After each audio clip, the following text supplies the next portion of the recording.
નમો દ્વૈ સૌહરિહંતાણં નમો દ્વૈ સૌહૃદાનં નમો દ્વૈ સૌહાયર્યાણં નમો દ્વૈ સૌજ્યાયાણં નમો દ્વૈ સૌત્રિકાળવતી સાવણં ઓંકારમિંદુ સંયુક્ત નિત્યં ધ્યાયન્તિ યોગિન કામદમોક્ષદો શ્રી ઓંકારાય નમો નમઃ.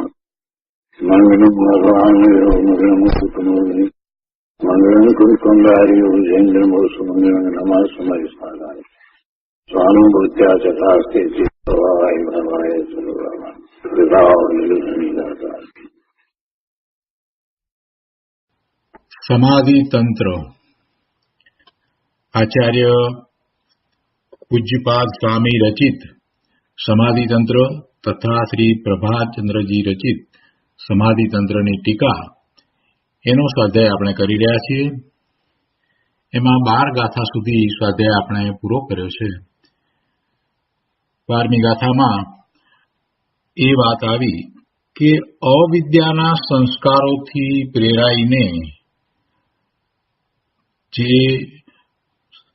શરીરમાં આત્મબુદ્ધિના સંસ્કારો, શરીરમાં પોતાપણાના સંસ્કારો અને એને જ એ દ્રઢ કરતો આવ્યો છે એટલે એને સંસ્કાર કયા.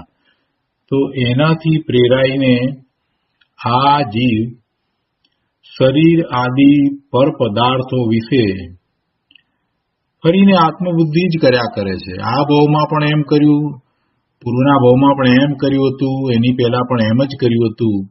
એટલે એને એ દ્રઢ કરતો કરતો એ આત્મબુદ્ધિ જ કરે છે. શરીરને વિશે, પર પદાર્થોને વિશે આત્મબુદ્ધિ જ કરે છે.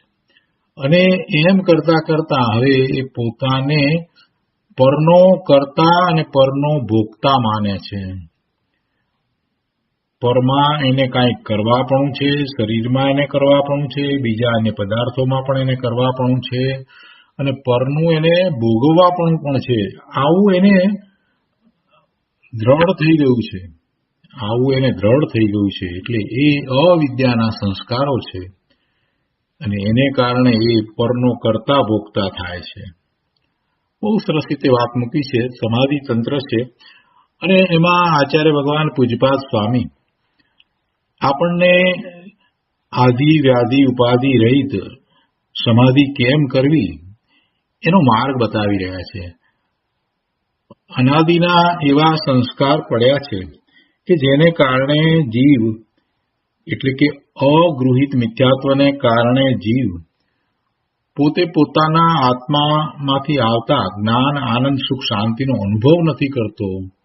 તો સૌથી પહેલી વાત જો એમાં કાંઈ પણ હોય તો એને શરીર સાથેની એકતા, શરીર સાથેની આત્મબુદ્ધિ, શરીર રૂપે પોતાને માનવું એ છે.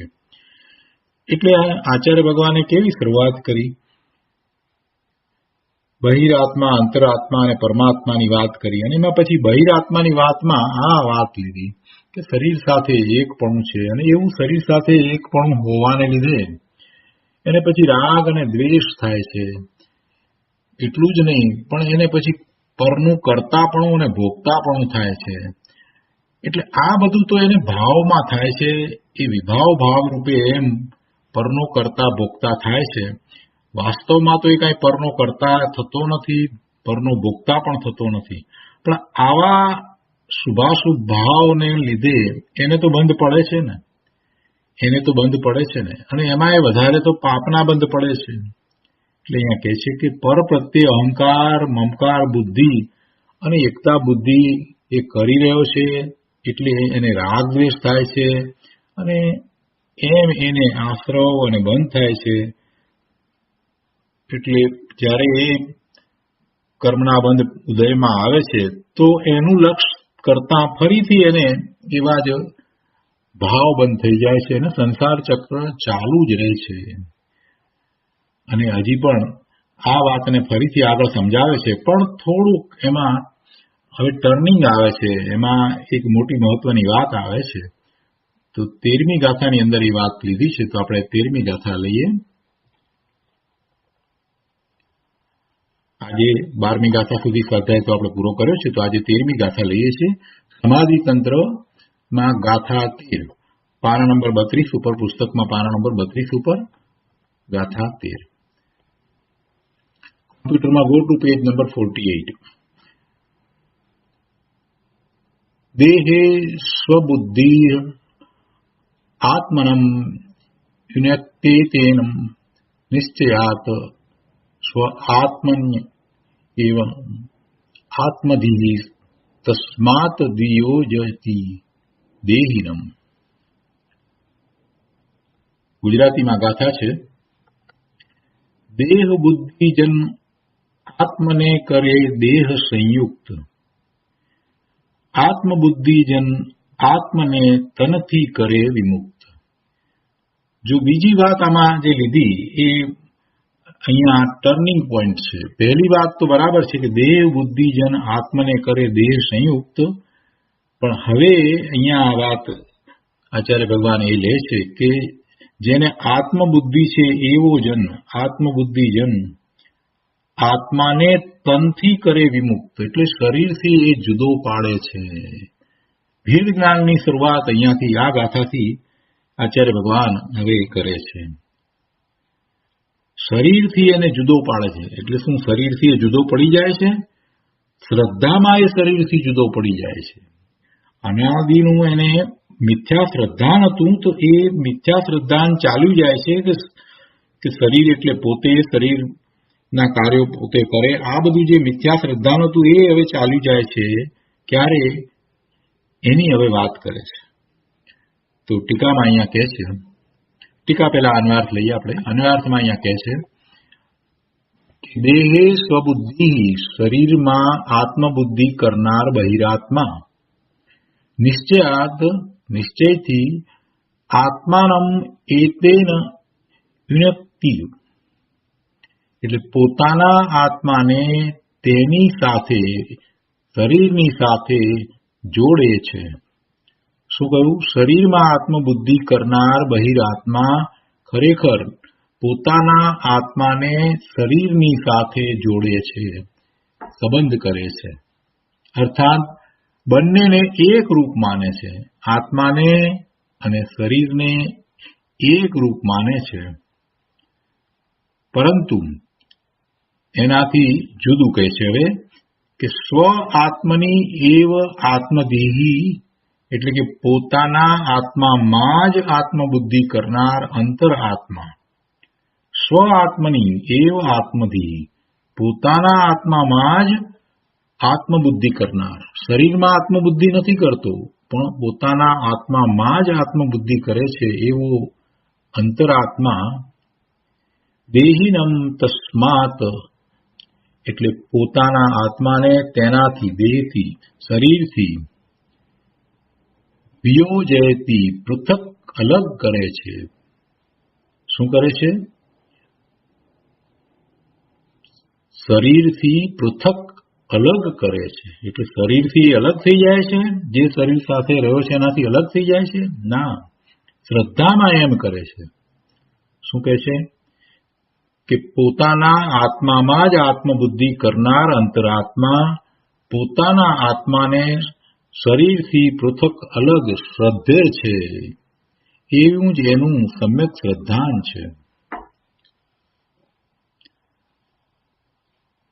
ટીકામાં અહીંયા કહે છે કે શરીરમાં સ્વબુદ્ધિ, આત્મબુદ્ધિ કરનાર બહિરાત્મા શું કરે છે કે તે પોતાના આત્માને શરીર સાથે જોડે છે. એની સાથે, એટલે શરીર સાથે એ સંબંધ કરે છે. અને શરીર સાથે સંબંધ કરે છે એટલે શરીરમાં એને ઈષ્ટપણું પણ છે, અને શરીર રૂપે પોતાને માને છે, અને શરીર સારું છે, શરીરથી જ પોતે છે. આ બધું માનવાને કારણે, એવા ભાવ કરવાને કારણે જે બંધ પડે છે, એ બંધને લીધે ભવિષ્યમાં પછી એને શરીર જ પ્રાપ્ત થાય ને, બીજું શું પ્રાપ્ત થાય? શરીરને સારું માને, શરીરને ઈચ્છે તો પછી ભવિષ્યમાં શરીર જ મળે. એટલે કે સંસાર જ વધે છે. એ સંસારને દીર્ઘ કરે છે, તેને દીર્ઘ સંસાર હોય છે. કોની સાથે જોડે છે? ખરેખર એ શરીર સાથે જોડે છે. આત્માને શરીર સાથે જોડે છે. એટલે શરીર રૂપે જ પોતાને માને, શરીર દ્વારા પોતે કાંઈ કરી શકતો નથી, શરીર છે તો બધું છે, શરીરમાં ઇષ્ટપણું સ્થાપે છે, એમ શરીરની જ ભાવના કર્યા કરે છે, તો પછી ભવિષ્યમાં એને શરીર જ પ્રાપ્ત થશે ને. એટલે ખરેખર તો એ પોતાનો સંસાર વધારી રહ્યો છે, સંસારના ભ્રમણને વધારી રહ્યો છે. આ જીવે ક્યારેય એ દ્રષ્ટિથી વિચાર્યું જ નથી કે આ શરીર સાથે હું છું અને આ શરીરના સંબંધે બીજા બધા જે છે એ બધા ને આ બધું હું કરી રહ્યો છું. એમ કરતા તો મને ભવિષ્યમાં પણ શરીર જ પ્રાપ્ત થશે અને શરીરના સંયોગે એવા સંયોગી પ્રાપ્ત થશે, એવો એણે ક્યારેય વિચાર નથી કર્યો. આ દ્રઢતા કરી શરીર સાથે એકત્વની દ્રઢતા કરી અને એ ભવના ભ્રમણ કરી રહ્યો છે. આચાર્ય ભગવાન એમ કહે છે કે ભાઈ તું શરીરથી જુદો છે એમ શ્રદ્ધાન કરી અને ખરેખર આત્માના અનુભવ સહિત એનાથી જુદો પડ, શરીરથી જુદો પડ. ભાવાર્થમાં કહે છે કે અજ્ઞાની બહિરાત્મા પોતાના શરીરમાં સ્વબુદ્ધિ એટલે આત્મબુદ્ધિ કરે છે, અર્થાત શરીર અને આત્માને એક રૂપ માને છે, જ્યારે જ્ઞાની અંતરઆત્મા પોતાના આત્માને શરીરથી ભિન્ન સમજે છે. મોક્ષ માર્ગ પ્રકાશકમાંથી અહીંયા થોડી વાત લીધી છે કે આ જીવ એ શરીરને પોતાનું અંગ જાણી પોતાને અને શરીરને એક રૂપ માને છે, પણ શરીર તો કર્મ ઉદયને આધીન છે, કર્મોના ઉદયને આધીન શરીર છે. નામ કર્મનો જેવો ઉદય છે એ પ્રમાણે શરીરના પરમાણુઓની વ્યવસ્થા થાય છે. જેવું નામકર્મ બાંધ્યું છે એ પ્રમાણે શરીરની અંદર એને કર્મોનું આવવું અને જવું, એને એવા રજકણોનું આવવું અને જવું થાય છે. શરીરના જે પરમાણુઓ છે એ સમયે સમયે બદલાયા કરે છે અને જેવું નામકર્મ બાંધ્યું છે એ પ્રમાણે એને એવા શરીર પ્રાપ્ત થાય છે, એવા પૂતગળો પ્રાપ્ત થાય છે. એવા પૂતગળોનું આવવું જવું એ એક નામકર્મની પ્રકૃતિને આધીન છે, જળ પ્રકૃતિને કારણે થાય છે. એમાં જીવ કાંઈ કરતો નથી. શરીરના પરમાણુઓ બદલાય, પહેલા જન્મ વખતે જે પરમાણુ હતા અને પછી એ મોટો થયો અને બાળક થયો અને પછી આગળ વધતા યુવાન થયો અને પછી વૃદ્ધ થયો, તો એ બધા સમય દરમિયાન એના શરીરના પરમાણુમાં ઘણો ફેરફાર થઈ જાય છે. એટલે તો એનો દેખાવ બદલાઈ જાય છે. પણ આ બધું એ જીવને આધીન નથી, કેમ કે જીવ તો ક્યારેય ઈચ્છતો નથી કે એને રોગ થાય કે એને વૃદ્ધાવસ્થા આવે. એટલે એ તો કર્મના ઉદયને આધીન છે, નામ કર્મના ઉદયને આધીન બધું થઈ રહ્યું છે. એટલે કોઈ વેળા એ કૃશ થાય, કોઈ વેળા સ્થૂળ થાય, કોઈ વેળા નષ્ટ થાય, કોઈક ભાગ કપાઈ જાય, આ બધું થાય. અને કોઈ વેળા પછી એ નવીન ઉપજે. એટલે શરીરની રીતે વાત છે કે જ્યારે એ શરીરને છોડી દે એમ જ્યારે નષ્ટ થાય તો પછી એ નવીન શરીર રૂપે ઉપજે, બીજા શરીર સાથે સંયોગ થાય. એટલે જે કંઈ થઈ રહ્યું છે એમાં આત્મા તો એનો એ જ રહ્યો છે, પણ શરીરમાં ફેરફારો થઈ રહ્યા છે એ એના કર્મના ઉદયને આધીન થઈ રહ્યું છે. ઇત્યાદિ ચરિત્ર થાય છે એ પ્રમાણે તેની પરાધીન ક્રિયા થવા છતાં, એટલે કર્મને આધીન શરીરની ક્રિયા થતી હોવા છતાં આ જીવ એ શરીરની બધી ક્રિયાને પોતાને આધીન જાણી અને દુઃખી થાય છે. પોતાને આધીન જાણીને એ દુઃખી થાય છે. પોતે જે કરવા ધારે છે એમ થાય છે અથવા નથી થતું, એટલે એ ખેદખિન્ન થાય છે, દુઃખી થાય છે. દેહાધ્યાસથી મિથ્યાદ્રષ્ટિ બહિરાત્મા શરીરને જ આત્મા માનતો હોવાથી, દેહાધ્યાસ એટલે શું? દેહમાં આત્મબુદ્ધિ કરવી એને દેહાધ્યાસ કહે છે. કૃપાળુદેવે દેહાધ્યાસ છોડવાની વાત કરી છે. છૂટે દેહાધ્યાસ તો એનું કલ્યાણ થાય. દેહાધ્યાસથી મિથ્યાદ્રષ્ટિ બહિરાત્મા શરીરને જ આત્મા માનતો હોવાથી તેને નવા નવા શરીરોનો સંબંધ થતો રહે છે, એ ઈચ્છે છે. ખરેખર તો એમ કહી શકાય કે એ શરીરને જ ઈચ્છે છે, કેમ કે જ્યાં જ્યાં એ શરીર દ્વારા કાંઈક કરવાની ઈચ્છા વ્યક્ત કરે છે, શરીર સારું રહે તો સારું, શરીર સારું મળે તો સારું, આ બધું જે જાણે અજાણે એ કરી રહ્યો છે ને, તો એ બધા એના ભાવ છે એ એને નવા શરીર તરફ લઈ જાય છે. એટલે અહીંયા આ આયુષ્ય પૂરું થાય એટલે એને બીજું શરીર મળી જાય છે. એ જ શરીરને ઈચ્છી રહ્યો છે, એટલે પછી શરીર પ્રાપ્ત થાય છે, ભવના ભ્રમણ થાય છે. એને શરીર ન હોય અને શરીર રહિત પોતાને આનંદ સુખ શાંતિની દશા હોય એવું તો ઈચ્છ્યું જ નથી, અને એવું ઈચ્છ્યું નથી તો એવો પુરુષાર્થ થતો નથી, એવા નિમિત્તો પ્રાપ્ત થતા નથી. શરીરને ઈચ્છે છે તો નિમિત્તો એવા જ પ્રાપ્ત થાય છે. બહુ સાદી વાત છે કે તમે જેવું ઈચ્છો છો એવું જ પ્રાપ્ત કરો છો. તમે ધર્મને ઈચ્છો છો, મોક્ષ માર્ગને ઈચ્છો છો તો એવા નિમિત્તો પણ મળે છે. પણ તમે શરીરને ઈચ્છો છો તો પછી શરીર જ મળશે. અને જેને ખૂબ શરીરમાં વૃદ્ધિ છે, જેને ખૂબ શરીરમાં વૃદ્ધિ છે, એને પછી તિર્યંચમાં જવાનું થાય છે. તિર્યંચને શરીરમાં વિશેષ વૃદ્ધિ હોય છે, અને એમ એને શરીર પણ નાનું મળતું જાય છે, નાનું નાનું શરીર થતું જાય છે, પંચેન્દ્રિય શરીર પણ મળતું નથી. શું કહે છે? દેહાદ્યાસથી મિથ્યા દ્રષ્ટિ બહિરાત્મા શરીરને જ આત્મા માનતો હોવાથી તેને નવા નવા શરીરોનો સંબંધ થતો રહે છે, અને તેથી તે અનંતકાળ સુધી આ ગહન સંસાર વનમાં ભટકતો ફરે છે, તથા સંસારના તીવ્ર તાપથી સદા બળતો રહે છે. હવે એનાથી વિપરીત વાત લીધી છે કે અંતરાત્માને શું છે? અંતરાત્માને શરીર આદિમાં આત્મબુદ્ધિ, મમત્વ બુદ્ધિ, એકત્વ બુદ્ધિ એવી વૃદ્ધિ હોતી નથી. શરીરમાં એવી વૃદ્ધિ હોતી નથી, પણ તેને પોતાના જ્ઞાન દર્શન સ્વરૂપ આત્મામાં જ આત્મબુદ્ધિ હોય છે. પોતે ભગવાન આત્મા છે એવો અનુભવ થયા પછીથી, પોતાના સ્વરૂપનો અનુભવ થયા પછી, સહાનુભૂતિ થયા પછીથી, પોતે કોણ છે એ સ્પષ્ટ થયા પછીથી એની બુદ્ધિ તો સ્વરૂપ તરફ જ રહે છે. પોતે જ્ઞાન દર્શન સ્વરૂપ ભગવાન આત્મા છે એ વાત એને પછી ભૂલાતી નથી, એ વિસરાતું નથી, એનું જ લક્ષ્ય રહ્યા કરે છે.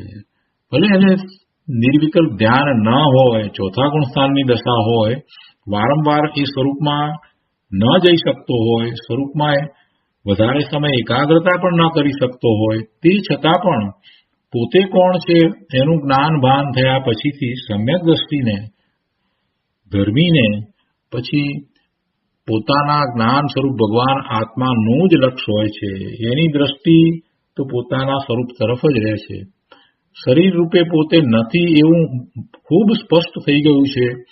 તેથી શરીર સાથેના સંબંધે જગતમાં જે કંઈ છે એ પોતાનું નથી, અને એ દ્વારા પોતાને લાભ નથી, એ પણ એને સ્પષ્ટ છે. એટલે એની દશા કેવી છે કે એ પોતે પોતાના સ્વરૂપને જાણવા વાળો, સ્વરૂપનું લક્ષ્ય કરવા વાળો, સ્વરૂપમાંથી જ્ઞાન આનંદ સુખ શાંતિનો અનુભવ કરવા વાળો એવો થકો એ વર્તે છે. કે છે કે અંતરાત્માને શરીરમાં આત્મબુદ્ધિ મમત્વ બુદ્ધિ હોતી નથી, પણ તેને પોતાના જ્ઞાન દર્શન સ્વરૂપ આત્મામાં જ આત્મબુદ્ધિ હોય છે. તેથી તે શરીરને પોતાના ચૈતન્ય સ્વરૂપથી જુદું ભિન્ન, શરીરને પોતાના ચૈતન્ય સ્વરૂપથી જુદું ભિન્ન પૂતગળનો પિંડ સમજે છે. એમ શરીર અને આત્મા વિશે એને ભેદ જ્ઞાન સતત રહે છે. એને જુદું પાડવું પડતું નથી, એને ભાષામાં વિકલ્પમાં એ કાંઈ જુદું પાડવું પડતું નથી. પોતાનો અનુભવ થયા પછીથી પોતે અને આ શરીર જુદા છે એ સહજ છે. પોતે શરીરથી જુદો છે એ વાત અનુભવ પછીથી સહજ થઈ જાય છે. એને પછી વારે વારે કાંઈ જુદું પાડવું પડતું નથી. ભેદ જ્ઞાનના બળે તે ધ્યાન દ્વારા, સ્વરૂપ લીનતા દ્વારા પોતાના આત્માને શરીર આદિના બંધનથી સર્વથા પૃથક કરે છે, અને સદાને માટે મુક્ત થઈ જાય છે. સર્વથા પૃથક પણ આ જ રીતે કરે છે. જે રીતે નિર્વિકલ્પ ધ્યાનમાં એને સમ્યક દર્શન થાય છે, તો એ જ રીતે એ કેવળ જ્ઞાન પણ પ્રગટ કરે છે. નિર્વિકલ્પ ધ્યાનમાં જ એકાગ્રતા ખૂબ વધતા શ્રેણી ચડે છે, અને જ્યારે એ શ્રેણી ચડે છે તો પછી બાહ્યમાં એવા જ સંયોગો હોય છે કે નિર્ગ્રંથ મુનિ છે, ભાવલિંગી મુનિ છે, એ બધું 12માં છે. પણ એ 12માં છે એને કારણે એ શ્રેણી ચડે છે અને અર્યંત દશા પ્રગટ કરે છે, અને પછી આગળ વધીને કેવળ જ્ઞાન પ્રગટ કર્યા પછીથી સિદ્ધ દશા પ્રગટ કરે છે. તો એ કઈ બાહ્ય સંયોગોને કારણે નહીં, પરંતુ પોતે સમ્યક દર્શનનો જે નિશ્ચય સમ્યક દર્શનનો જે પુરુષાર્થ આદરે છે, એમાં નિર્વિકલ્પ ધ્યાનમાં પોતાના સ્વરૂપમાં એકાગ્રતા લીનતા કરે છે. એટલે એમ એ આખો પુરુષાર્થ કરે છે.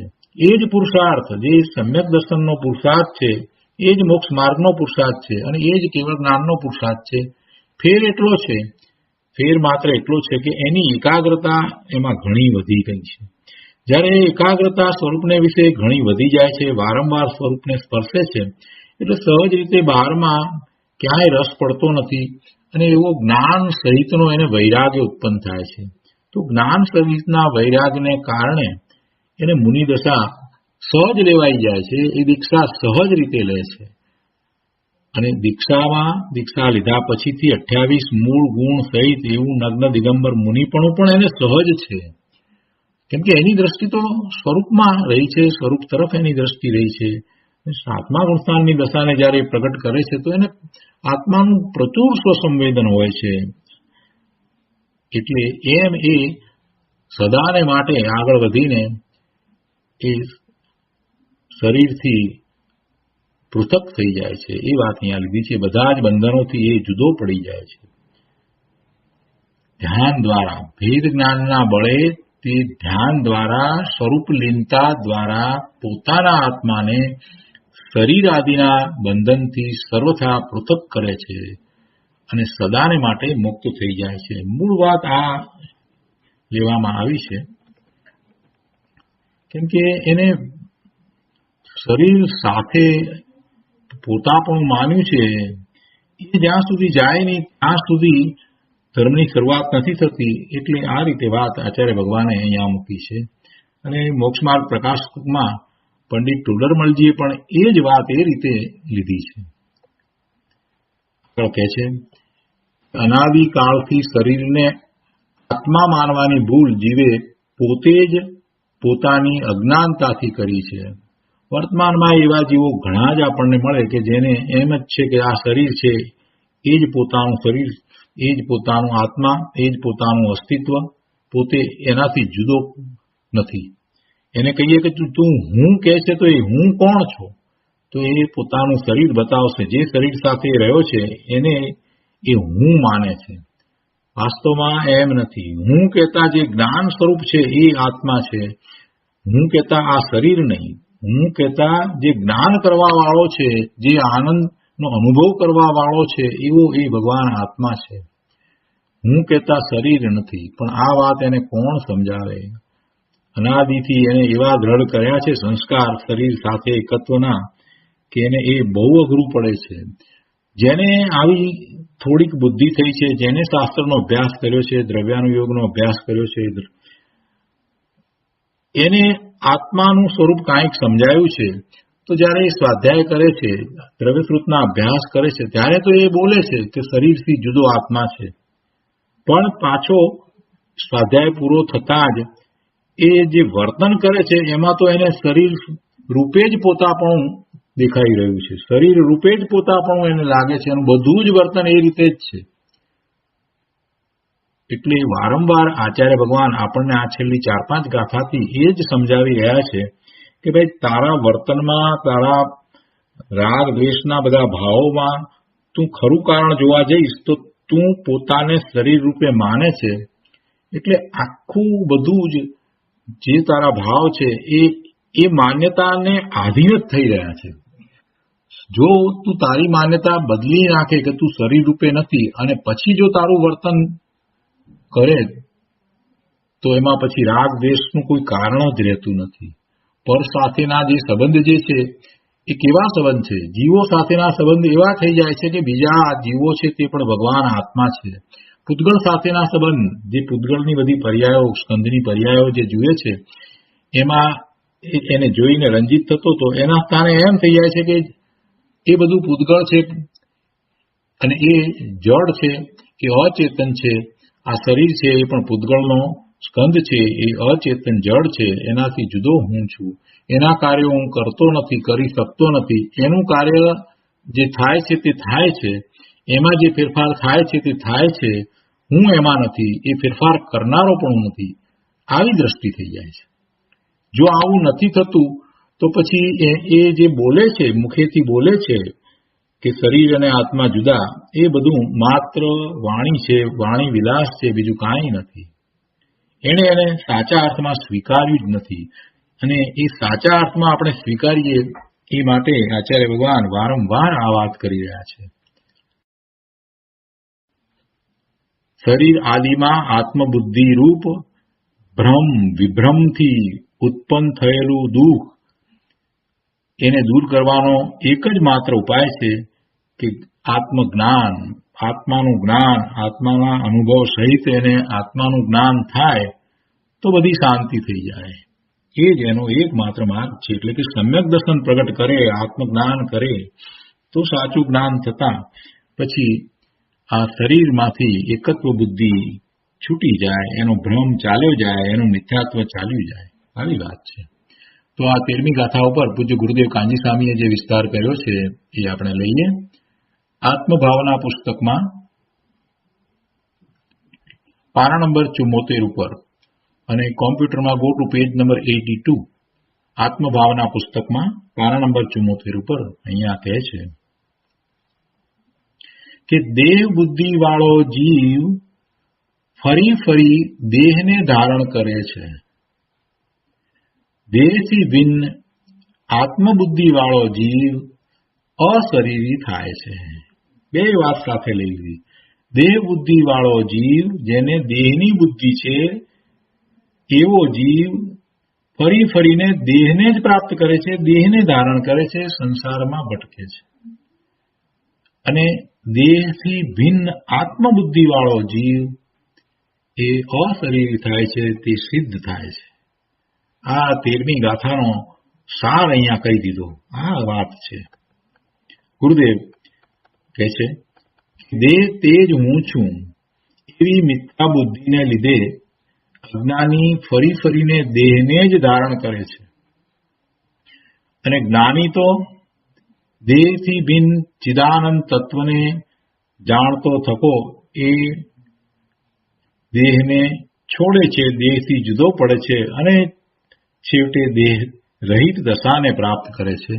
ગુરુદેવ કહે છે કે જ્ઞાની તો દેહથી ભિન્ન ચિદાનંદ તત્વને જાણતા થકા દેહને ધારણ કરતા નથી, દેહ રહિત દશાને પ્રગટ કરે છે. ઘણો પુરુષાર્થ જોઈએ છે, પણ પહેલી શરૂઆત તો થવી જોઈશે ને પ્રભુ. ક્યાંકથી શરૂઆત તો થશે કે નહીં થાય? અનાદિનું આ અજ્ઞાન વર્તી રહ્યું છે. આ દેહાત્મ બુદ્ધિ છે, દેહમાં આત્મા એવી માન્યતા ઘર કરી ગઈ છે. એવું જે અગૃહિત મિથ્યાત્વ પડ્યું છે, તો એ અગૃહિત મિથ્યાત્વને દૂર કરવા માટે આચાર્ય ભગવાન પૂજ્યપાદ સ્વામીએ આ બધી ગાથાઓ શરૂઆતમાં કહી છે.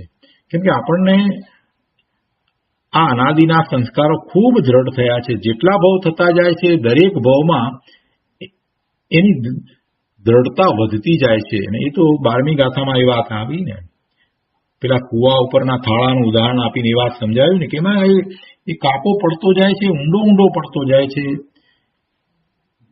એવી રીતે આ જીવને દરેક ભવે આત્માને બદલે દેહમાં આત્મબુદ્ધિને લીધે એ સંસ્કારો ખૂબ ગાઢ થતા જાય છે.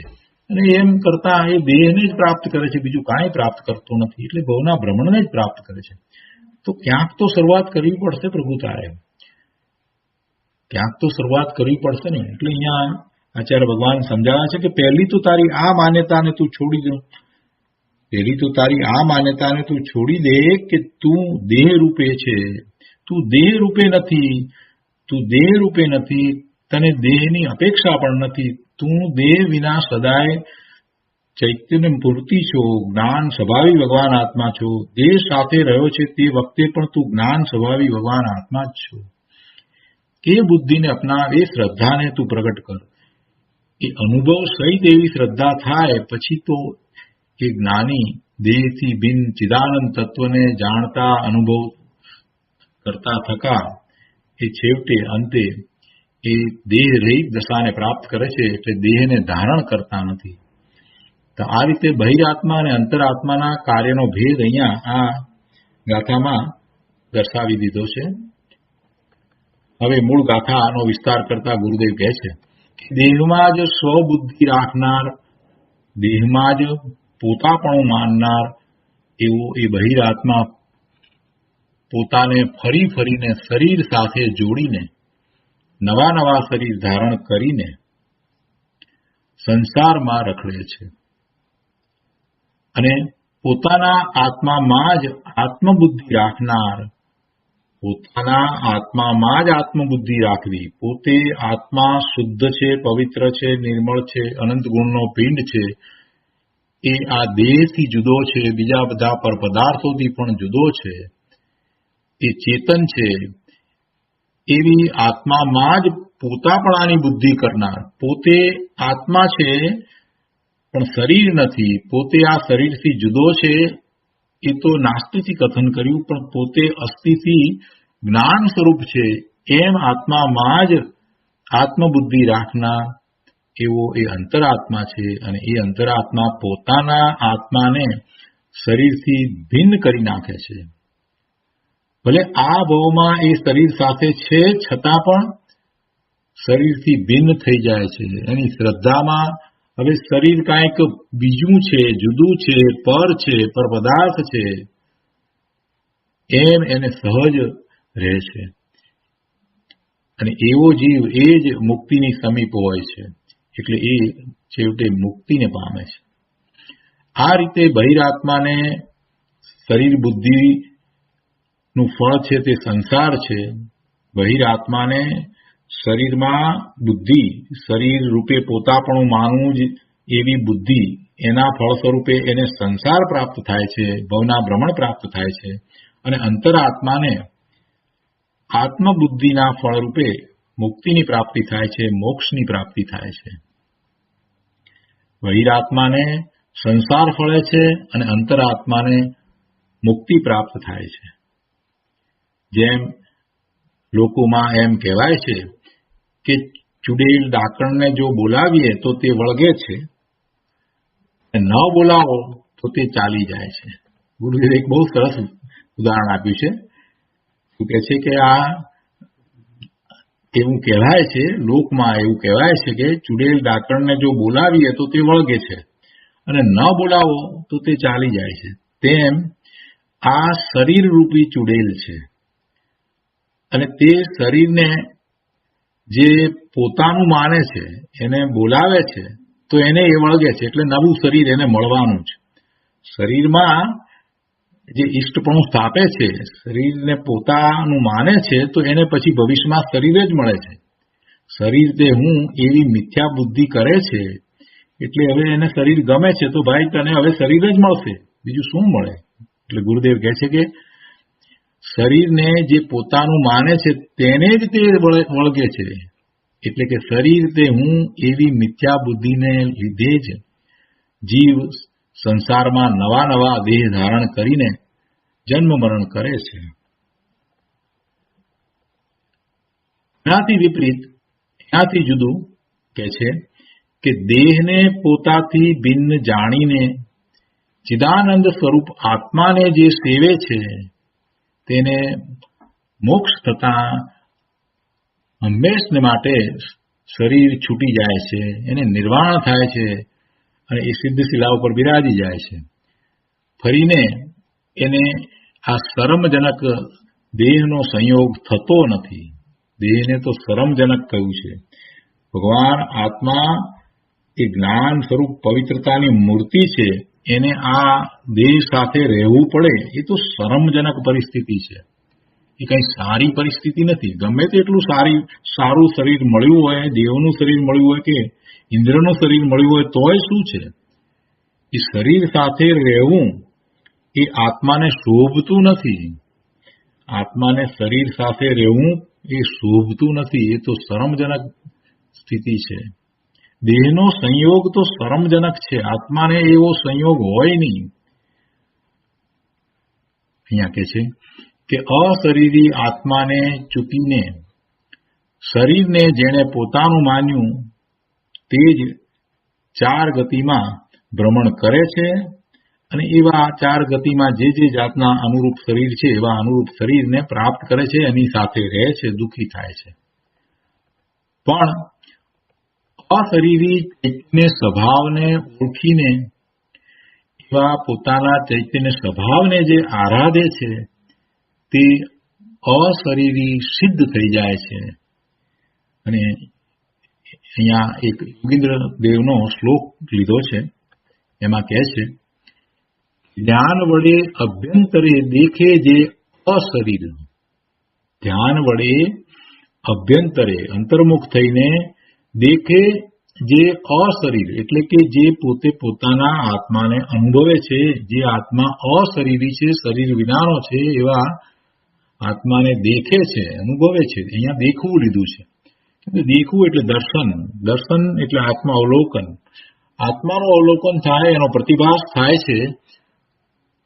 તો એમ થતા એની શ્રદ્ધા સમ્યક થઈ જાય છે. દર્શન એટલે આત્માનો પ્રતિભાસ. આત્માનો પ્રતિભાસ જે થાય છે એમાં એને અતિન્દ્રિયપણે આનંદનું વેદન હોય છે. અને એવું અતિન્દ્રિયપણે જેને આનંદનું વેદન થયું છે એનું શ્રદ્ધાન સમ્યક થઈ જાય છે. અને એવું સમ્યક શ્રદ્ધાન થયા પછીથી આગળનો પુરુષાર્થ આપોઆપ એવો જ ઉપડે છે કે જે ચારિત્ર લઈ લે છે અને પૂર્ણ દશાને પ્રગટ કરે છે. એટલે યોગીન્દ્રદેવ કહે છે કે ધ્યાન વડે અભ્યંતરે દેખે જે અશરીર. તો એને શું થાય છે? તો કહે છે કે શરમજનક જન્મો ટળે પીએ ન જનની ક્ષીર. પછી હવે એને નવા જન્મ લેવા પડતા નથી. જનની એટલે માતા. માતાનું દૂધ હવે એને પછી પીવું પડતું નથી. નવા નવા ભાવ કરે છે, નવા નવા શરીર લે છે, તો એને એની માતા છે તો એ માતાનું દૂધ પીએ છે. તો કહેવું એ છે કે એને ભાવ પછી થતા નથી. શરમજનક જન્મો ટળે પીએ ન જનની ક્ષીર. વળી કૃપાળુદેવનું અહીંયા વચનામૃત પણ એ રીતે લીધું છે. એટલે આત્મસિદ્ધિમાંથી લીધું છે. છૂટે દેહાધ્યાસ તો નહીં કરતા તું કર્મ, નહીં ભોગતા તું દેહનો એ જ ધર્મનો મર્મ. શ્રીમદ રાજચંદ્રજીએ આત્મસિદ્ધિમાં એક ગાથામાં આમ કહ્યું છે ને કે છૂટે દેહાધ્યાસ તો, કેમ કે શરીરને પોતાનું માને છે તો એમાં ખરેખર વાસ્તવમાં શું છે? એની માન્યતા છે. ખરેખર શરીર એનું થઈ જતું નથી. જે શરીરને પોતાનું માને છે અને બીજો જે શરીરને પોતાનું નથી માનતો, એ બંનેમાં ફેર શું છે? બાહ્યમાં તો બંનેને બધું બરાબર જ છે. માત્ર એને દેહમાં પોતાપણાનો ભાવ છે અને પેલાને દેહમાં પોતાપણાનો ભાવ નથી. એટલે છોડવાનું શું છે? શરીરને કાંઈ છોડી શકે એમ તો છે નહીં. જ્યાં સુધી એને નામ કર્મનો ઉદય વર્તે છે ત્યાં સુધી એ શરીર સાથે તો રહેવાનો જ છે. તો છોડવાનું શું છે? દેહાધ્યાસ. દેહમાં આત્મબુદ્ધિ, શરીરમાં પોતાપણાની બુદ્ધિ. એટલે કૃપાળુજીએ તો સ્પષ્ટ કહી દીધું છે કે છૂટે દેહાધ્યાસ તો. જો દેહાધ્યાસ છૂટે તો કહે છે કે તું કરતા પણ નથી અને એનું કર્મ પણ નથી. છૂટે દેહાધ્યાસ તો નહીં કરતા તું કર્મ, નહીં ભોગતા તું તેહનો એ જ ધર્મનો મર્મ. તો પછી એવા શરીરનો કરતા પણ નથી, એટલે એ શરીરમાં તું કાંઈ કરતોય નથી અને એ શરીર દ્વારા તારે કાંઈ ભોગવવું થતું નથી. શરીર દ્વારા કાંઈ ભોગવવું થતું નથી એટલે ઇન્દ્રિયના વિષયો પણ આપોઆપ છૂટા જ છે. ઇન્દ્રિયના વિષયને તારે ભોગવવાપણું પણ છે નહીં અને ઇન્દ્રિયના વિષયને ભોગવવાપણું હવે રહ્યું નહીં. એવી જ્યારે દશા થઈ છે તો એવો જીવ તો એ મોક્ષ માર્ગના પુરુષાર્થી, એ તો મોક્ષ માર્ગનો પુરુષાર્થ જ કરતો હોય. એ તો મોક્ષ માર્ગના પુરુષાર્થમાં જ રહ્યો હોય. અહીંયા કહે છે ગુરુદેવ કે દેહ જ હું છું એવો દેહાધ્યાસ જો છૂટી જાય, એટલે કે દેહથી પાર હું ચિદાનંદ સ્વભાવ જ છું, જ્ઞાન આનંદ સ્વભાવે જ હું છું, એવું જો સમ્યક ભાન થાય તો તે આત્મા દેહ આદિનો કે કર્મોનો કર્તા થતો નથી, તેમજ તેના ફળોનો ભોગતા પણ થતો નથી. કરતા ભોગતાપણું સહજ રીતે ચાલ્યું જાય. દેહાધ્યાસ છૂટે તો ભલે ને એ બહારમાં કાંઈક કરતો દેખાય, શરીરની ક્રિયા પણ દેખાય, તે છતાંય એ એનો કરતા નથી, એ અકર્તા છે. પરનો એ અકર્તા થઈ જાય છે, પરનો એ અભોગતા થઈ જાય છે. કરતા ભોગતા એ પોતે પોતાના સ્વભાવ ભાવનો છે. ખરેખર એ પરનો કરતા ભોગતા છે નહીં, પણ એને આ દેહાધ્યાસ છે એટલે એને પરનું કરતા ભોગતાપણું છે. જ્યારે એવો દેહાધ્યાસ છૂટી જાય, અને દેહાધ્યાસ છૂટે એટલે શું છે? દેહાધ્યાસ છૂટવો એ તો નાસ્તિથી કથન કર્યું, પણ સાથે શું છે? દેહાધ્યાસ છૂટે છે તો એને પોતાના આત્મા સાથે આત્મબુદ્ધિ થઈ જાય છે, પોતાના સ્વરૂપ સાથે આત્મબુદ્ધિ થઈ જાય છે. હું ચિદાનંદ જ્ઞાન આનંદ સ્વભાવ છું, એમ સમ્યક ભાન થઈ જાય છે. અને એમ થતા એને આત્મામાં પોતાપણું સ્થપાઈ જાય છે. પોતે આ સ્વરૂપે છે, જ્ઞાન સ્વરૂપે છે, આનંદ સ્વરૂપે છે, એમ સહજ થઈ જાય છે. અને એવા આત્માને, એવા અંતરાત્માને, એવા જ્ઞાની ધર્માત્માને પછી કર્મોનું કરતાપણું અને ભોગતાપણું એ રહેતું નથી. શ્રદ્ધા સમ્યક થઈ જાય છે. તે તો પોતાના આત્માને દેહ આદિથી તથા કર્મોથી ભિન્ન જાણીને પોતાના જ્ઞાન ભાવનો જ કરતા ભોગતા થાય છે, અને તે જ ધર્મ છે. માટે પહેલા યથાર્થ ભેદ જ્ઞાન કરવાનો ઉપદેશ છે. ભેદ જ્ઞાન કોનાથી કરવું છે? પોતે ભગવાન આત્મા અને એનાથી બીજું બધું જુદું. પર પદાર્થો તો જુદા છે, પણ પર પદાર્થના લક્ષ્ય થતા જે ભાવ છે, શુભ કે અશુભ ભાવ છે, એ પણ પોતાના નથી, એ પણ પોતાના નથી, એવું ભેદ જ્ઞાન કરવાનું છે. પરના લક્ષ્ય થતા ભાવ જ્યારે એ સાચો પુરુષાર્થ કરે છે ત્યારે એને એમ જ સમજવાનું છે કે એ ભાવ પોતાના નથી, કારણ કે એ પોતાના સ્વભાવને અનુસરીને થતા ભાવ નથી, એટલે એ ભાવ એના નથી એમ એને સમજવું પડશે.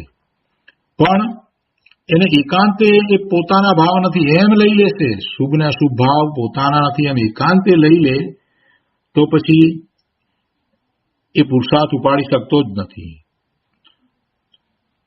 તો એને એકાંત મિથ્યાત્વને કારણે પોતાના એ ભાવ નથી, શુભ કે અશુભ ભાવ એ પોતાના નથી એમ જો એ એકાંતે લઈ લે તો પછી એને કાંઈ કરવા પણ જ નહીં રહે, અને એમ તો એ નિશ્ચય આભાસી થઈ જશે.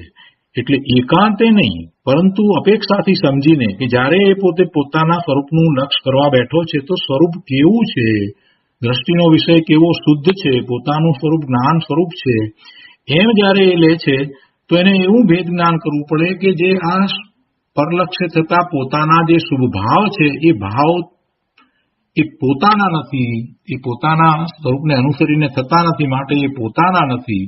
એમ એને દ્રષ્ટિનો વિષય જ્યારે સમજવો છે, દ્રષ્ટિનો વિષય જાણીને એમાં એકાગ્રતા કરવી છે, તો એ શુભાશુભ ભાવ જે પોતાના છે, પરલક્ષ્ય થતા ભાવ છે, એનાથી પણ એને જુદા પડવું પડશે, એનાથી પણ એને ભેદ જ્ઞાન કરવું પડશે.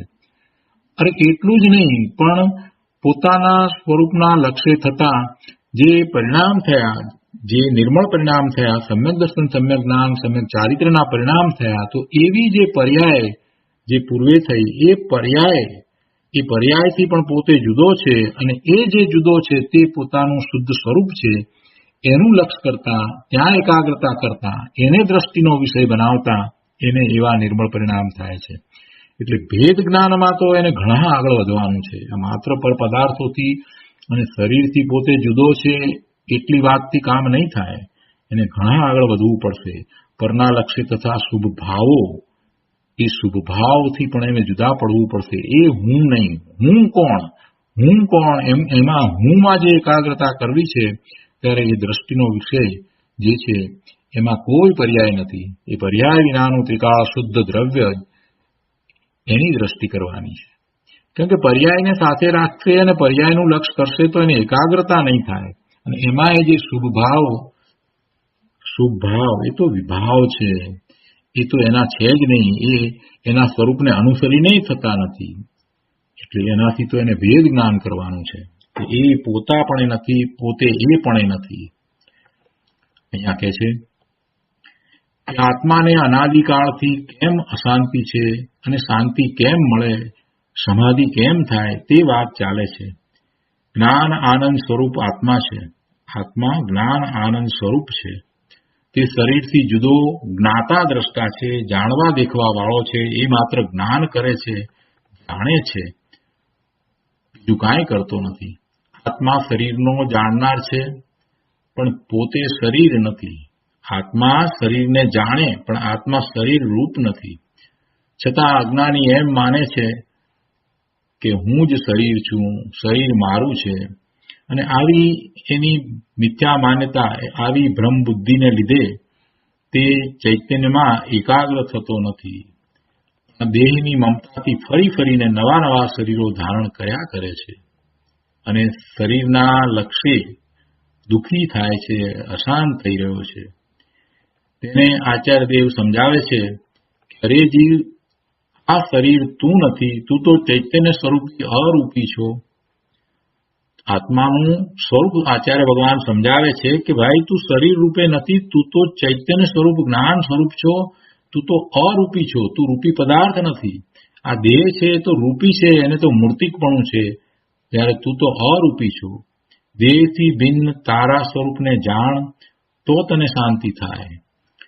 દેહ બુદ્ધિને લીધે અજ્ઞાની એમ માને છે કે હું કાળો, હું ધોળો, મને ઠંડી થઈ, મને ગરમી થઈ, મને રોગ થયો. એટલે બધી દેહની વાતને, એ દેહની અવસ્થાઓને એ પોતાપણે માની રહ્યો છે. એ બધી અવસ્થાઓને જ એ આત્મા માને છે. એ અજ્ઞાની શરીર ઠંડુ ગરમ થાય તો એમ માને કે મને ઠંડી લાગી, મને ગરમી થઈ. આત્મા કાંઈ ઠંડો ગરમ થતો નથી. આત્માને તો તેનું જ્ઞાન થાય છે. આત્માને તો એનું જ્ઞાન થાય છે. આત્મા ખરેખર ઠંડો ગરમ કાંઈ થતો નથી. ત્યાં પોતાના જ્ઞાનને, પોતાનું આવું જ્ઞાન છે, તો એ જ્ઞાનને દેહથી જુદું ન જાણતા, દેહ સાથે એકાકાર માનીને આ અજ્ઞાની એમ માને છે કે પોતાને જ ઠંડી ગરમી વગેરે થાય છે. અને આ રીતે જળ શરીરમાં એ મૂર્છાઈ ગયો છે. એટલે એ દુઃખી છે, એને અશાંતિ છે, એને અસમાધિ છે, એને અસમાધિ છે. અને ચૈતન્યમાં સાવધાની કરે, પોતાના જ્ઞાન સ્વરૂપમાં સાવધાની કરે તો એને સમાધિ થાય. ગુરુદેવ કહે છે કે એક બાજુ ચૈતન્ય મૂર્તિ આનંદ સ્વરૂપ આત્મા અને બીજી તરફ અચેતન જળ શરીર છે. બંનેના સ્વભાવ જુદા છે, બંનેના લક્ષણો જુદા છે. તો આમ બંનેને જાણીને એમાં બે ભાગ પાડીને ભેદ જ્ઞાન કરે તો એને ધર્મ થાય છે. શરીર અને શરીર સાથેના સંબંધવાળા બધાય પદાર્થો, બધાય પરદ્રવ્યો તે મારા આત્માથી બહાર છે, જુદા છે, ભિન્ન છે. અને ચિદાનંદ સ્વરૂપ આત્મા તે એક જ મારું અંતર તત્વ છે. આમ પોતાના નિજ સ્વરૂપને, પોતાના નિજ સ્વરૂપને અહીંયા શબ્દ છે, એટલે પોતાના સ્વરૂપને જાણ્યું નહીં અને શરીરને પોતાનું માન્યું. આ અજ્ઞાનીને બહારમાં પરદ્રવ્યો સાથે સંબંધ ચાલુ રહ્યો, લંબાણો, અને એનો સંસાર આગળ વધ્યો, આગળ ને આગળ જ રહ્યો. એટલે એને સંસાર તો ઉભો જ રહ્યો. આ શરીરને તો ભવમૂર્તિ કીધી છે. શરીરને તો ભવમૂર્તિ કીધી છે. એ ભવનું કારણ છે. આત્મા ચિદાનંદ સ્વરૂપ છે, આનંદની મૂર્તિ છે, અને શરીર છે તે ભવની, દુઃખની મૂર્તિ છે. દેહ તો ભવની મૂર્તિ છે. તેથી જેને શરીરની રૂચિ છે તે જીવ દીર્ઘકાળ સુધી એવા શરીરો પ્રાપ્ત કરે છે, એટલે કે ભવ ભ્રમણ કરે છે. ગુરુદેવ કહે છે કરુણા કરીને કરે પરમ શુદ્ધ ભવ રહિત આ ભગવાન આત્માની પ્રીતિ છોડીને મૂંડ જીવો જળ શરીરની પ્રીતિ કરીને તેમાં સુખ માનીને જળ સાથે જોડાણ કરે છે. આત્મા સાથે એમણે દુશ્મનાવટ કરી નાખી છે. આત્માને જોતા નથી, જાણતા નથી, એનાથી વિરુદ્ધ, આત્માથી વિરુદ્ધ એવા આ જળ શરીર સાથે એકતા બુદ્ધિ દેહાધ્યાસ કરે છે, મિત્રતા કરે છે. તે જ ભવ ભ્રમણનું મૂળ કારણ છે. અનંત ગુણ સ્વરૂપ આત્માનું અસ્તિત્વ ચૂકીને, અનંત ગુણ સ્વરૂપ ચેતન ભગવાન આત્માનું અસ્તિત્વ ચૂકીને, એટલે એનું લક્ષ ચૂકી જાય છે. પોતાના અસ્તિત્વને એ જાણતો જ નથી, સ્વીકારતો નથી. પોતે કેવો છે એને ચૂકીને જેણે દેહમાં જ પોતાનું અસ્તિત્વ માન્યું તે જીવ દેહાધ્યાસને લીધે અનંત શરીરો ધારણ કરશે. પરંતુ કે છે કે કાયાની વિસારી માયા સ્વરૂપે સમાયા એવા નિર્ગ્રંથનો પંથ ભવ અંતનો ઉપાય છે. અહીંયા કે છે હું તો ચૈતન્ય સ્વરૂપ આત્મા, હું તો ચૈતન્ય સ્વરૂપ આત્મા જાણવાની ક્રિયાનો જ કરતા છું. શરીર તો જડ છે, તે હાલે ચાલે છતાં તેનામાં જાણવાની ક્રિયા નથી. શરીર ક્યાં જ્ઞાન કરે છે? કેટલાકને તો એમ જ છે કે શરીર ને આ ઇન્દ્રિયો દ્વારા જ્ઞાન થાય છે. અરે ભલા ભગવાન, શરીર જ્ઞાન સ્વભાવી છે નહીં, એ જડ જ છે. એની સાથે આત્મા છે ત્યારે પણ એ જડ છે. શરીર સાથે આત્મા છે ત્યારે પણ શરીર તો અચેતન જડ છે ને, એ જ્ઞાન કરતું જ નથી. એ હાલે ચાલે છતાં તેનામાં જાણવાની ક્રિયા થતી નથી. જાણવાની ક્રિયા તો આત્માની છે. આત્મા એટલે હું. જાણવાની ક્રિયા મારી છે. મારી છે એટલે કે આત્માની જ છે. એમ જાણવાની ક્રિયા સ્વરૂપ પોતાના આત્માને દેહથી ભિન્ન ઓળખે તો દેહાધ્યાસ છૂટી જાય. જાણનારો હું છું, દેહ જાણનારો નથી, શરીર જાણવા વાળું નથી, શરીર જ્ઞાન કરવા વાળું નથી, જ્ઞાન કરવા વાળો હું છું. એમ એ જાણવાની ક્રિયા સ્વરૂપ આત્માને દેહથી ભિન્ન ઓળખે તો દેહાધ્યાસ છૂટી જાય અને અલ્પકાળે તેને દેહ રહિત સિદ્ધ પદ પ્રગટે. આવો મનુષ્ય અવતાર પામવો અનંતકાળે દુર્લભ છે. આવો મનુષ્ય અવતાર અને તેમાંય ઉત્તમ સત્સંગ પામીને, અરે જીવ તું વિચાર તો કર કે તું કોણ છે. ગુરુદેવ કહે છે, કૃપાળુદેવનું પદ અહીંયા લીધું છે કે હું કોણ છું, ક્યાંથી થયો, શું સ્વરૂપ છે મારું ખરું, કોના સંબંધે વળગણા છે, રાખું કે એ પરિહરું. એના વિચાર વિવેકપૂર્વક શાંત ભાવે જો કર્યા તો સર્વ આત્મિક જ્ઞાનના સિદ્ધાંત તત્વો અનુભવ્યા. કૃપાળુદેવે 4 લીટીમાં કેટલી બધી વાત કરી દીધી છે. હું કોણ છું, ક્યાંથી થયો અને મારું વાસ્તવિક સાચું સ્વરૂપ શું છે. અને આ બધા જે સંબંધ છે શેને માટે, કોને માટે, કઈ રીતે છે, કોની સાથે મારે સંબંધ છે. હું ભગવાન આત્મા છું તો ભગવાન આત્માને બીજા આત્મા સાથે શું સંબંધ હોય? એક આત્મા બીજા આત્માને ભગવાન આત્મા જ જાણે છે, બીજું કાંઈ જાણતો નથી. કોઈ નાનો મોટો જાણતો નથી, બીજી કોઈ રીતે એને જાણતો નથી. એ જે સંબંધ જે છે એ દેહના સંબંધ છે. પુત્ર છે, પુત્રી છે, પતિ છે, પત્ની છે, આ બધા સંબંધ તો દેહને કારણે છે. તો એ દેહરૂપ નથી, પોતે ભગવાન આત્મા જ્ઞાન સ્વરૂપ છે. તો પછી એવા સંબંધો રહેતા જ નથી. એવા કોઈ સંબંધ રહેતા નથી. જીવ માત્ર એને ભગવાન આત્મા તરીકે જ દેખાય છે. આ દેહ છે એની સાથે સંબંધ તો હમણાં થયો, એટલે દેહને કારણે એ બધા સંબંધો હમણાં થયા. પૂર્વે જે દેહ હતો એ દેહને કારણે એ દેહ સાથે ના સંબંધો હતા, એટલે એ સંબંધો બદલાયા કરે છે. ગુરુદેવ કહે છે કે આ દેહ તો હમણાં થયો, ખોરાક પાણીથી તે ઢીંગલું રચાણું, પણ એ હું નથી. હું તો આત્મા છું. મારો આત્મા કાંઈ નવો થયો નથી. શરીર નવા નવા નવા નવા એને પ્રાપ્ત થાય છે, કેમ કે એ સ્કંદ છે. પણ આત્મા ભગવાન આત્મા કાંઈ નવો નથી થયો. એ તો અનાદિનો એવો ને એવો જ છે. આત્મા કાંઈ નવો થયો નથી. શરીરનો સંયોગ નવો થયો, શરીર સાથે નવો આ સંયોગ થયો. આ આત્મા પહેલા પૂર્વે બીજા શરીરના સંયોગમાં હતો, ત્યાંથી એ શરીરને છોડીને અહીં આવ્યો. એ રીતે આત્મા તો ત્રિકાળ ટકનાર તત્વ છે અને દેહ તો ક્ષણિક છે, સંયોગી ચીજ છે. એ સંયોગી ચીજ એ કંઈ મારું સ્વરૂપ નથી. મારું સ્વરૂપ તો જ્ઞાન આનંદ સ્વરૂપ છે. શરીર ઇન્દ્રિયો કંઈ મારું સ્વરૂપ નથી. મન વાણી એ કંઈ મારું સ્વરૂપ નથી. એ બધું તો જળનું સ્વરૂપ છે, એક જળનું રૂપ છે. તે શરીર આદિ સાથે મારે વાસ્તવિક કાંઈ સંબંધ નથી. તેની સાથેનો સંબંધ તોડીને જ્ઞાન આનંદ સ્વરૂપ સાથે જ મારે સંબંધ જોડવા જેવો છે. મારા ચિદાનંદ તત્વ સિવાય જગતના કોઈ પદાર્થો સાથે મારે એકતાનો સંબંધ કદી પણ હતો નહીં, ક્યારેય હતો નહીં અને ભવિષ્યમાં પણ હોય નહીં, વર્તમાનમાં પણ નથી. પણ એવી માન્યતા કરી અને એવા મિથ્યા ભાવે થતા આ ભ્રમણ થાય છે, સંસારના ભ્રમણ થાય છે. એટલે આ રીતે સર્વ પ્રકારે વિચાર કરીને અંતર્મુખ ચિત્તથી જ્ઞાન આનંદ સ્વરૂપ પોતાના આત્માનો નિર્ણય કરવો અને દેહ આદિકને પોતાથી જુદા બાહ્ય ભિન્ન જાણવા, તે સિદ્ધાંતનો સાર છે. આ જ સિદ્ધાંતનો સાર છે. આવી રીતે જ્ઞાન આનંદ સ્વરૂપની ઓળખાણ કરીને તેમાં એકાગ્રતા વડે પરમાત્મા થવાનો પ્રયત્ન કરવો જોઈએ.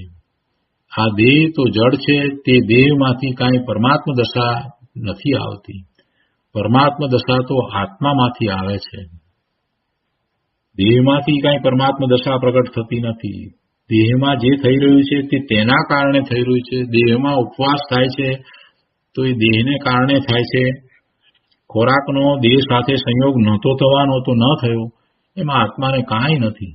આત્મા તો માત્ર એવો ભાવ કરે, શુભ ભાવ કરે કે ખોરાક નથી લેવો, પણ ખોરાકનું આવવું જવું એના ઉપર આત્માનું કાંઈ ચાલતું નથી. આત્મા દેહના કોઈ કાર્ય કરતો નથી. આટલી વાત જો એને અંતરમાં ઉગી જાય તો એનો સાચો પુરુષાર્થ આત્માને લક્ષ્ય થાય. ગુરુદેવ કહે છે કે જ્ઞાન આનંદ સ્વરૂપ પોતે ભગવાન આત્મા છે, એની ઓળખાણ કરીને એમાં એકાગ્રતા કરવી અને એમાં એકાગ્રતા વડે પરમાત્મા થવાય અને એવો પ્રયત્ન કરવો જોઈએ. બાકી આ દેહ તો જડ છે, એ દેહમાંથી કાંઈ પરમાત્મા દશા આવતી નથી. એ દેહ તો છૂટી જવાનો છે. દેહ રૂપે રહેવાનો નથી. દેહ એ સ્કંદ છે, પરમાણુનો સ્કંદ છે, એ છૂટા પડી જવાના છે. પરમાત્મા દશા તો આત્મામાંથી આવે છે, દેહમાંથી આવતી નથી. દેહથી ભિન્ન આવા આત્માને જાણીને તેમાં એકાગ્રતા વડે પરમાત્મા દશા થાય છે. માટે દેહમાં આત્મબુદ્ધિ છોડીને અંતરના આત્મ સ્વરૂપની શ્રદ્ધાથી અંતરાત્મા થઈને પરમાત્મા થવાનો ઉદ્યમ કરવા યોગ્ય છે. બહુ સરસ રીતે ગુરુદેવે સમજાવ્યું. તો આ રીતે 13મી ગાથાનો વિસ્તાર અહીંયા પૂરો થાય છે. આજનો સ્વાધ્યાય આપણે અહીંયા સુધી રાખીએ છીએ. હવે સુખધામ બોલીએ.